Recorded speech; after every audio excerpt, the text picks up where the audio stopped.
my channel. My name is Callie, and this is my video on Rose Etude number 9 from the 32 Etudes for Clarinet. Now, number 9 is marked Moderato assai, which means very moderately. Okay, I don't know how much more very moderate you can get besides just saying moderately, but you know what? I'm going to take that to mean make sure that this is not a slow etude.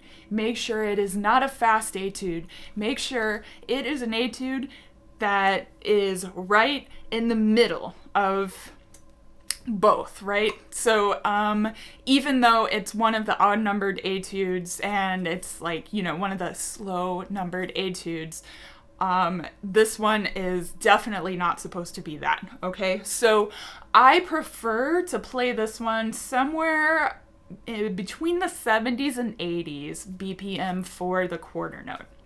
Now, I love this one so much because there's just so much character and it's so cute. It reminds me of a tiny opera. Like, you've got this nice, big, amazing, like, start to the beginning, you know, boom, ba ba ba da ba ba boom, ba da ba ba ba ba ba boom. There's so much character, and I just imagine like this is like a royal procession in an opera from start to finish, and you have all these little characters throughout.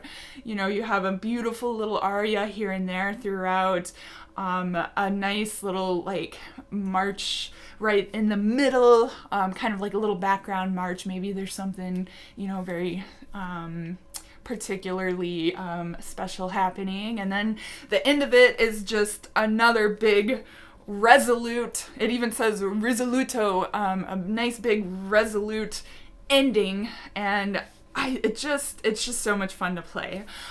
So as you're going through this, I think that it's really important to make sure that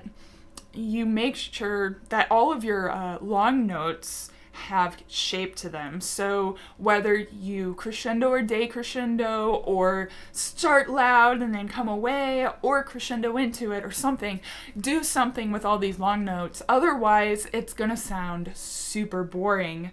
And the last thing you want to do as a clarinetist is sound boring in a tiny opera, right? So make sure everything has shape, everything has some sort of musical direction to it. We don't use vibrato, right? So you want to make sure that everything you play is as expressive as possible with your dynamic shaping.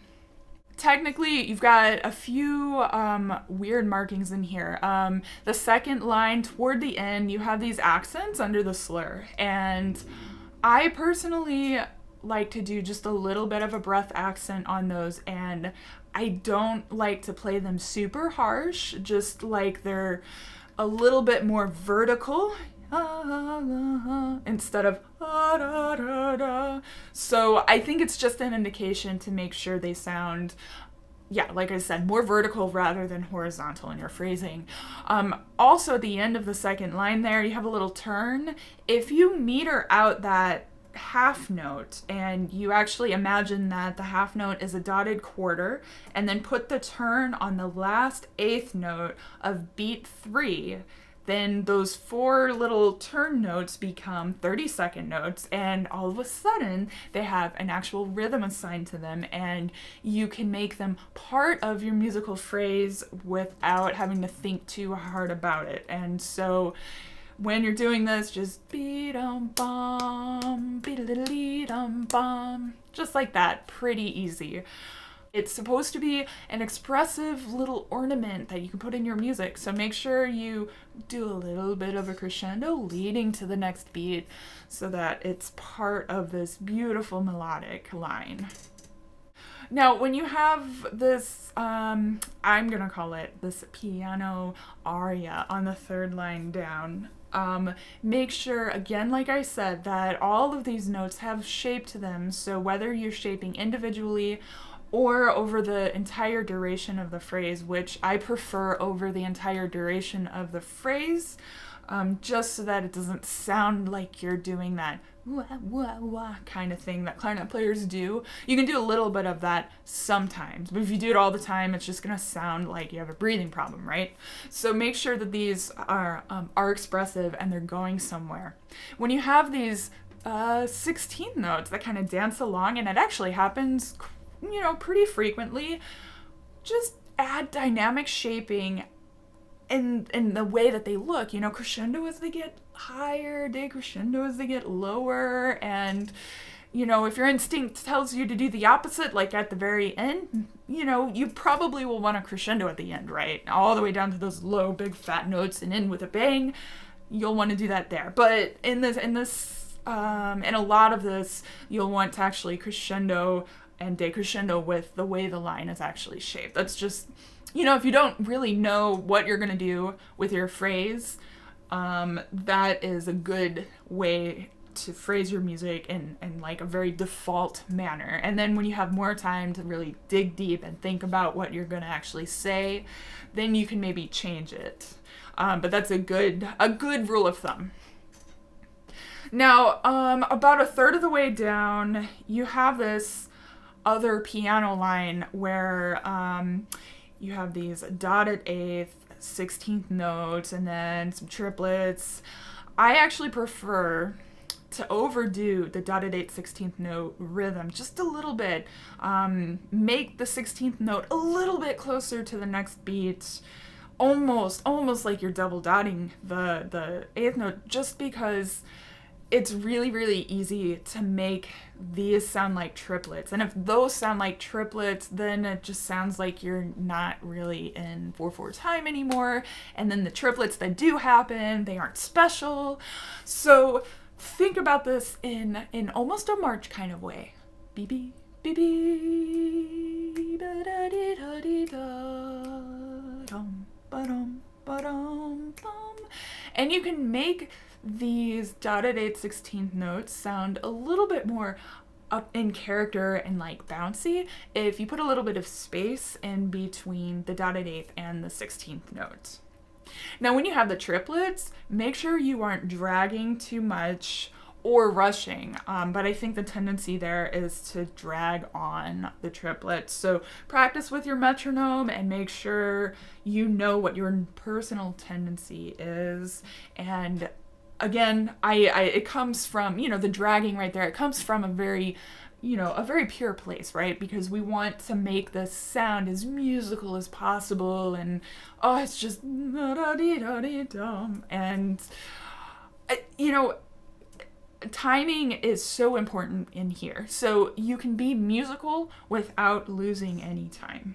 Now, I would like to note these little piano 8th note to quarter notes motifs you have about halfway down.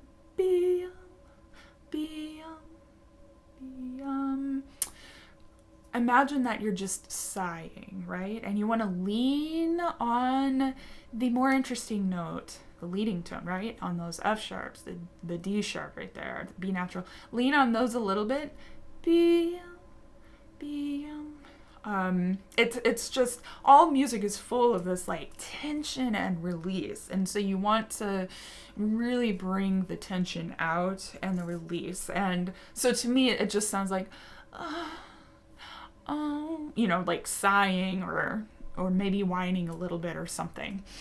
And then these little what are those? Grace notes. Those little grace notes you have the next line down.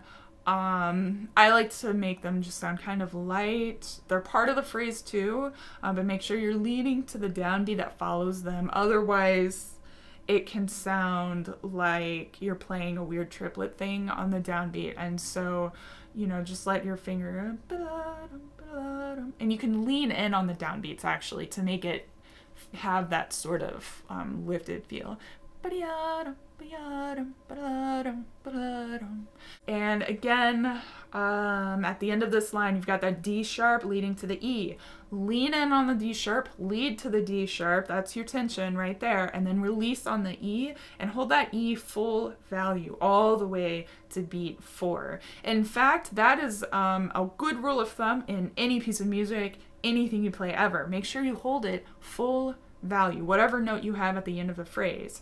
And also, a good rule of thumb in most classical music, you want to lean into the tension note and relax when you have the resolution right there, right? So just add a little bit of a crescendo before the D sharp and a decrescendo after the D sharp, and it will sound so perfectly vocal. I love this B flat accent. I think it sounds like a little sparkle, so I really like to go for it without it sounding gross or edgy. So it takes a little bit of stomach strength to make sure that that note sounds the way that it needs to, but I think I like that. It's a nice little and toward the end of this. And then this mezzo forte is basically just like a more full version of some of this piano stuff that's been going on.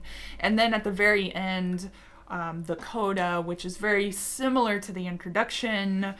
Ba-bum, ba-bum, ba-ba-be-da, ba-ba-bum. So it's just so fun. This can be a lot of fun. It can be very satisfying to really think about what kind of musical story you want to tell with this. There's just so much you can do with it. It's really, really great practice for, picking out different little characters and, nitpicking like certain articulations and, how can I make this rhythm sound more pronounced and this one sound a little more vocal or this or that. So, and on top of that, it's not the hardest etude in this book, right? It has its challenges, that's for sure. But overall, it's a very satisfying piece to play. So I really hope that this little tutorial can give you guys a little bit of direction. I know there are so many videos out there that you could choose from to watch, and you guys chose to watch mine. I do recommend you try to find some other teachers and pick up some tips from them as well. And before I go, I really want to thank my Patreon supporters. You guys really keep me going and inspire me and motivate me to keep making great content. And those of you who don't know already, I have a Patreon page for my YouTube channel, and it has a $3 tier that is just for my YouTube subscribers. So if you really love what I do, head on over to Patreon and become a monthly subscriber, and you'll get to vote on upcoming content. Although I keep saying I'm going to have you guys vote, and I haven't done it yet, so I'm sorry, but I will. I just have to think about it. But anyway, you can vote on upcoming content. You get sneak peeks. You get PDFs sent right to the Patreon page whenever I post things like this, so you can, have it and follow along. So I really hope that you guys enjoy learning this. I know that I certainly did. I have so much fun playing this and teaching it and everything. So you guys just go home, have fun practicing, let me know how it goes, and if you have any tips, leave them in the comments below so we can all learn from each other. Thank you all so much for watching, and as always, happy practicing.